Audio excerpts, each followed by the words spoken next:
నా పేరు ఖుర్షీద్ అహ్మద్. నేను టోలీచేకి హైదరాబాద్ నివాసిని.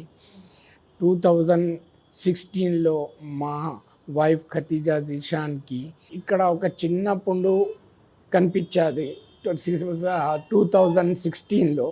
వెంబడనే నాకు మా ఒక రిలేషన్లో అలా జరిగింది. తో నాకు అర్థమైంది ఇదే ఉన్నచ్చు. కానీ అందుకోసమే అప్పుడు డాక్టర్ దగ్గర పోతే బయాప్సీ చేశారు. వాళ్ళు కన్ఫర్మ్ చేశారు ఇది బ్రెస్ట్ క్యాన్సర్ అని. వెంబడనే within 48 hours of receipt of biopsy report మేము ఆపరేషన్ చేయించారు.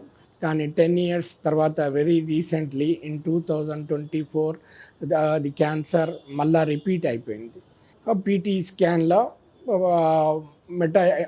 మెటాసిస్ అని వచ్చింది. ఈ మధ్యలో నేను యూట్యూబ్లో ఈ పునరంజన్ హాస్పిటల్ గురించి తెలుసుకొని వాళ్ళ దగ్గర రుజువు అయినాను. వాళ్ళు అప్పటి నుంచి ఇప్పటి వరకు 5 doses ఇచ్చారు. మా వైఫ్ ఆరోగ్యం బాగా ఉంది. We are very grateful to the Punaranjan Hospital and their doctors. Thank you.